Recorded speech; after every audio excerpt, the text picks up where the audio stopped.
So I really enjoyed all the other talks, so thank you all for that.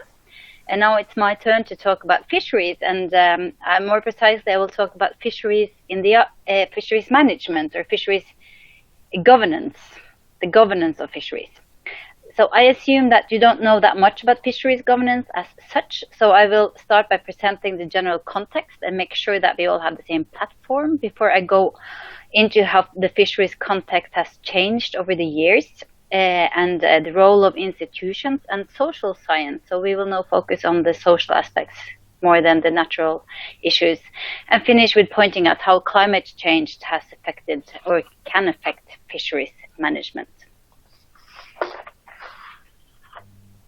So let me see if I can, Fisheries means that people meet fish. So what is governance? Marine governance is about governing people, not resources.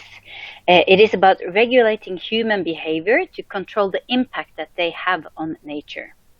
In general, there is a consensus that about the need for governance, but there is no consensus about what kind of arrangements that makes governance successful. It is conventional to consider nature and society as separate, at these two circles that are not related. And this conventional view, which is largely based on single species approaches, have been challenged by more holistic perspectives with different names, such as the social ecological systems approach, which I think most of you who are working with FACEIT are familiar with by now. Fish are an important part of the ecosystem in the Arctic and the ocean areas in general. So if you heard the lectures from earlier, this is all familiar to you. There is about 240 fish species in the Arctic, and the Arctic cod is probably one of the most numerous fish species in the Arctic. The map that you can see here on the screen, you can see the Arctic cod, which is blue, and then you can see the northeast Arctic cod, which is shared between Norway and Russia. This is like the largest map here. And my experience and empirical work has been done mainly with the northeast Arctic cod.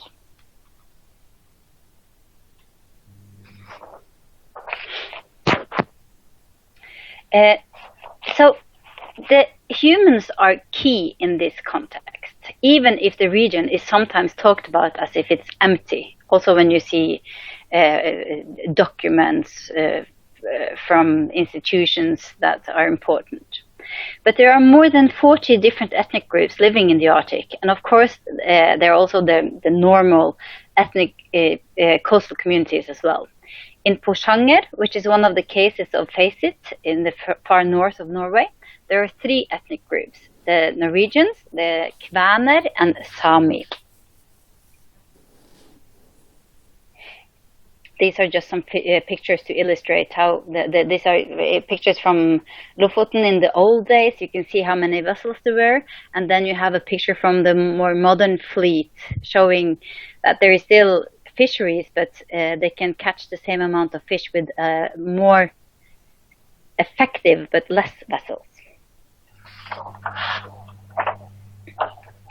So there are some important aspects that set fisheries in the Arctic apart from the fisheries in the south. I think this can kind of illustrate what's typical for the fisheries in the north. In the north, there is a low biodiversity, but there is a lot of some species like cod. In the south, there is high biodiversity. In the north, fishers used to be poor, but this has changed over time. Most of the fishers I speak to earn a lot more than I do. But in the south, it is different. And a common question that that social scientists ask is, do fishers fish because they are poor, or are they poor because they fish? Also, in the Arctic, or in the north, the fisheries are data rich, while in the south, it is data poor. And this is also because doing this type of work is expensive. I'm sure you all know how much it costs to collect data. Another thing that's typical for the south is that the nations will sell the rights for fishing in their area in order to get a currency like euros and dollar. Okay, I'm sorry about this big table, but we need some of them as well. So there have been several shifts in frameworks and solutions for fisheries over time. So I will not go into all of these in detail here, but I will talk about how fisheries has changed from being open for all to closed with the help of international conventions such as the Law of the Sea. This change was caused by different crises. Importantly, some key fish stocks such as herring and cod were overfished, and it also caused a crisis in knowledge. And this in turn raised the question of whose knowledge counts. I will talk about sustainability, I will talk about knowledge, and I will talk about complexity. I will not talk so much about the ecosystem approach to fisheries, but I just want to underline that it is, of course, very important.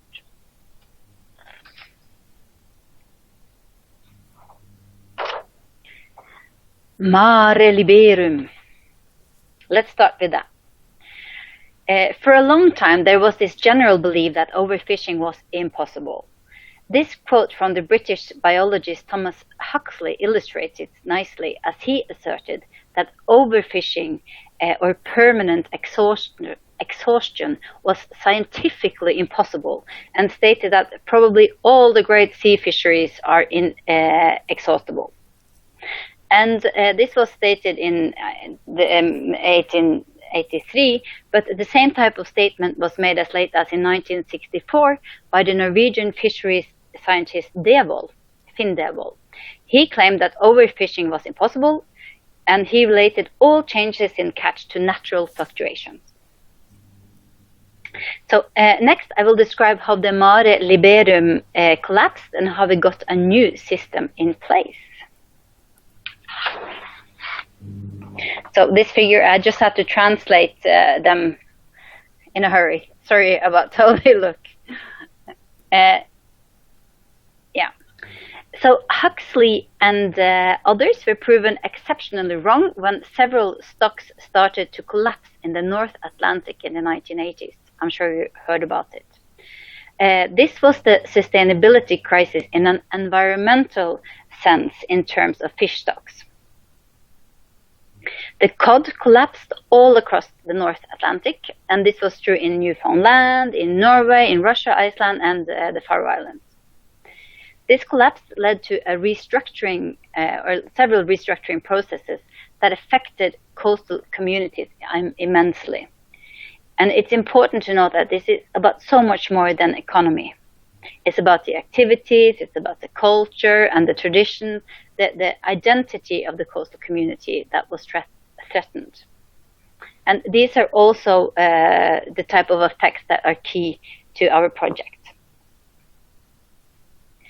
Now, if you see that this figure of a house, I'm sure you know the 3 pillars of sustainability already, but I think this illustrates it nicely. You can see the environmental, economic, and social sustainability that are the pillars. And then you have the foundation that is made of institutional sustainability, which consists of management and governance. Now, I want to use the 3 pillars or circles here that you can see on the side to show you one of the key changes that impacted the coastal communities and still impacts coastal communities. Until 1989, there was this societal contract that gave fisheries the role of carrying the coastal municipalities. So the need of the fishing communities was prioritized, and the social sustainability was given more importance. And this is illustrated by the big red circle at the bottom, and you can see the environmental and the economic pillars are less important. Then in the 1990s, a new balance came when the fisheries were closed, and especially the environmental pillar, but also the economic pillar became much more important. And this is illustrated here with the figure at the top. You can see that the red circle is a lot smaller. So this collapse in the cod was a crisis on many levels, but it can also be understood as a knowledge crisis. And these new concerns arise. How can we know if a fish stock is overfished? And how much fish can we fish? And how can we organize this?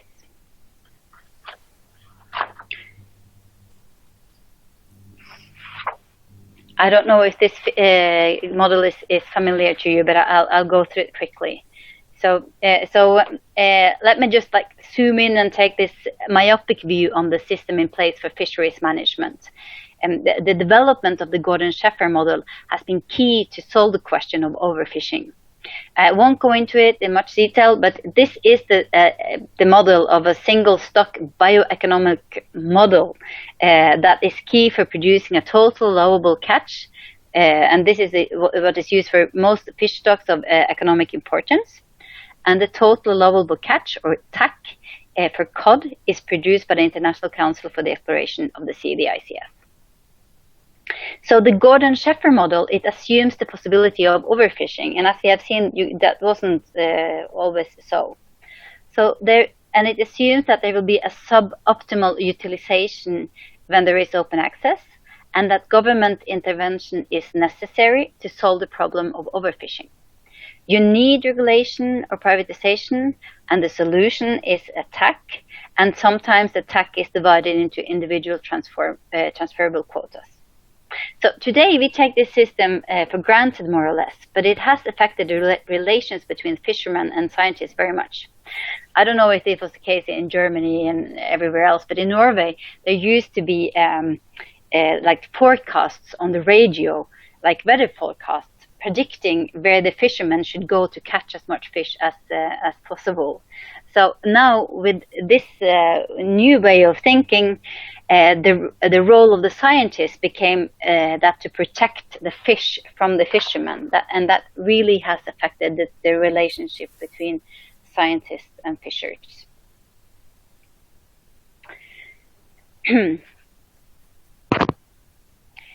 So this is the tale of how fish stocks is now managed through total allowable catches based on the Gordon-Sheffer model, putting natural science at the center stage for fisheries management. And now we should turn to the international relations, because after Mare Liberum, the new oceans regime that came into place is the UN Convention, the Law of the Sea, or UNCLOS. UNCLOS is based on the rights and duties of the coastal states, that management must be based on the maximum sustainable yield and the best science available, and they have the right to fish in their own exclusive economic zones, the EEZ. In Mare Liberum, the regime that was before, different nations could fish wherever they wanted. So when you look at the map here, these are the most important zones, and especially the EEZ, which is the 200 nautical miles from the baseline. So due to the EEZ, Norway has the right to fish cod, and they own the petroleum. It's been key to our welfare state. And for coastal communities, this means that fishers don't have to compete with other nations for fish. So when fish are not contained within a single EEZ, such as in the Mediterranean, for instance, I think there are about 21 different states that has to agree about a lot of things in order to manage a fish stock. That's different and complicated. Okay. So if you recall the figure I showed you at the beginning, the one you see at the bottom here, so the fisheries is where fish meet people. And this figure also integrates the system in place for governing fish and people.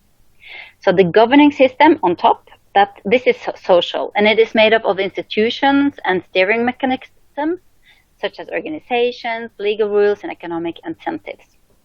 In fisheries and in coastal governance, the system to be governed is partly natural, the one at the bottom. This is partly natural, partly social, and it consists of ecosystems and the resources that they harbor, and form political coalitions and institutions. So this relationship between the two systems are key to fisheries in the Arctic, and is one way of illustrating the socio-ecological system. So I'm sure we're going to see a lot of these type of figures over the next 4 years. Maybe we can make our own.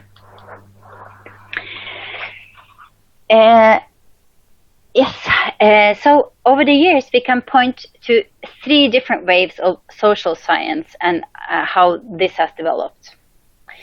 It has moved quite in concert with the trends in society in general. Since the 1980s, the argument has been that natural science alone is not enough, and social science has become central. So I'll just go through this quickly. But the anti-Howden discourse it was the first wave. So it was like that even if there's no regulation, there can be effective informal regulations. And then you had the second wave of co-management, where the main message was that we need to include user groups, that they didn't focus that much on knowledge as such. But this is what we do now. We are more concerned about also including different forms of knowledge. This is also what we call the adaptive co-management. So I'm about to wrap up. I just want to talk a little bit about climate change before I do so. So the effects of climate change on the ocean environment are complex, and you know more than me about this. But when it relates to fisheries, there are three main phenomena, which is presented in this figure. You have sea level rise, you have warming of the ocean, and you have acidification. So the marine ecosystems that have helped shape cultural and social identities for coastal nations, and you have conflicts or clashes of interest, and this will always exist between sectors such as fishing, you have aquaculture, tourism, shipping activities, and logistics, and so on. And they need to coexist in the same space. So there will be clashes. And importantly, climate change will aggravate these conflicts. Actually, so the fisheries are one of the few causes of interstate conflicts between democracies, including democracies that are military allies and countries that cooperate in a lot of arenas. So while memberships in the United Nations Conventions on the Law of the Sea, which I talked about earlier, the UNCLOS, can help to promote third-party management and mediation of maritime conflicts, it does not seem to help in preventing militarized maritime disputes, of which fisheries conflicts are among the most common causes. That's interesting, I think. And I want to point to some examples here. We have the cod wars between Great Britain and Iceland, and the mackerel war between Norway, Iceland, and the Faroe Islands. The mackerel war between Norway, Iceland, and the Faroe Islands is interesting because it illustrates what can happen when fish stock move, and this is something that we may see more of when we have climate change and warmer seas. Where the fish stocks can change their migratory routes or where they want to spawn and so on. When it comes to the mackerel, the interstate conflict started when in 2007 the stock migrated and spawned further towards northern and western regions in the Nordic seas and their surrounding coastal and oceanic water. And the area of migration has progressively expanded as far as Icelandic and South Greenlandic waters in the west and as far north as Spitsbergen.